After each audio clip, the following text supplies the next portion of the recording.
A China está a fazer algo que, sinceramente, não se via há gerações. Está, no fundo, a ligar o ouro diretamente à sua moeda. É uma jogada com o objetivo de reescrever as regras do dinheiro e as implicações, bem, podem abalar a economia global. Vamos então perceber porquê. O que está a acontecer, em segundo plano, é a construção de um sistema financeiro paralelo desenhado para competir diretamente com o dólar americano. Como é que isto está a ser feito? E mais importante, porquê agora? É essa a história que vamos analisar, passo a passo. Para perceber o porquê de tudo isto, temos de ir à raiz do problema. E tudo se resume a uma única palavra. Uma ideia fundamental. Confiança. Acontece que a confiança que os países costumavam depositar no sistema liderado pelos Estados Unidos está a desaparecer. Durante décadas, os títulos dos Tesouros dos Estados Unidos eram vistos como o ativo mais seguro do planeta. Era o porto seguro por excelência.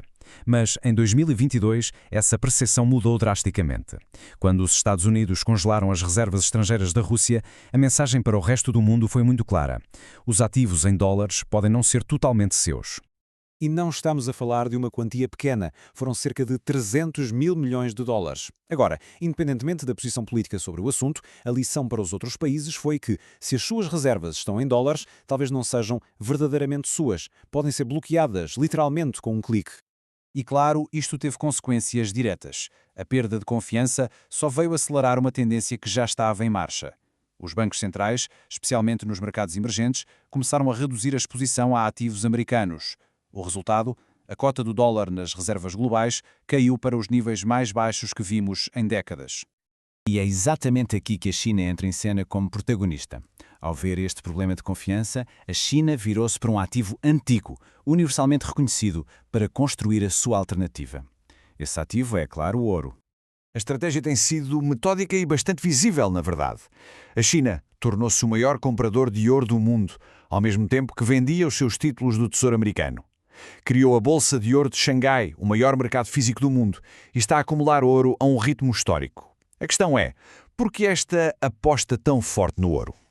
Esta citação explica tudo, na perfeição. O ouro não pode ser impresso do nada, não pode ser congelado por uma decisão política e não pode entrar em incumprimento. No fundo, é um ativo que está fora do controle de qualquer nação. E isso dá-lhe um tipo de confiança que as moedas fiduciárias parecem estar a perder. Muito bem, vamos agora passar para o como.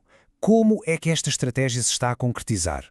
Curiosamente, a chave para desbloquear todo o potencial do ouro não foi uma grande declaração política, mas sim uma mudança bastante técnica e discreta nas regras bancárias internacionais.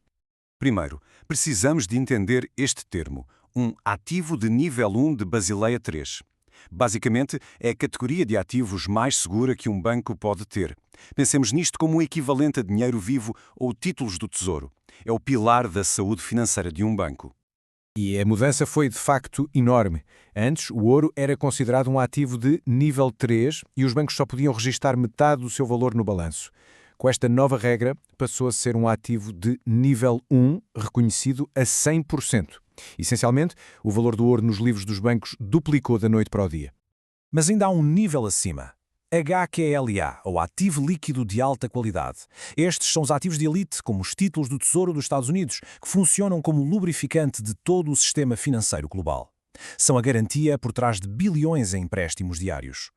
Então, este é o caminho. O ouro passou de um ativo quase esquecido de nível 3 para um ativo de balanço de primeira linha de nível 1. O objetivo final, segundo esta teoria, é que o ouro se torne um HQLA, o que o colocaria no mesmo patamar que os títulos do Tesouro dos Estados Unidos como garantia fundamental do sistema financeiro. Com esta base, já podemos ver como a China está a usar estas mudanças para construir o seu sistema financeiro paralelo.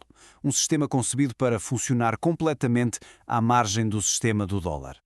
Mas para um sistema baseado em ouro funcionar, a China teve de resolver dois problemas práticos gigantescos. Primeiro, o problema da confiança.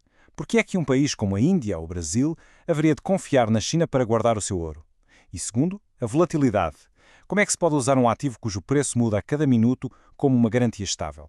A solução para o problema da confiança é o que se chama o corredor do ouro. É quase como uma blockchain, mas para ouro físico. Em vez de um registro digital, é uma rede de cofres espalhados pelos países BRICS. Cada barra do ouro é rastreada e verificada, criando uma custódia descentralizada. Ninguém precisa de confiar num único país, porque a posse é distribuída e pode ser verificada por todos os membros. E a solução para a volatilidade é igualmente elegante na sua simplicidade. Em vez de usar o preço do ouro de hoje ou de amanhã, o sistema utiliza uma média móvel de 200 dias. Isto suaviza as flutuações e torna o valor do ouro previsível o suficiente para ser usado como garantia para empréstimos. E aqui vemos como tudo se encaixa.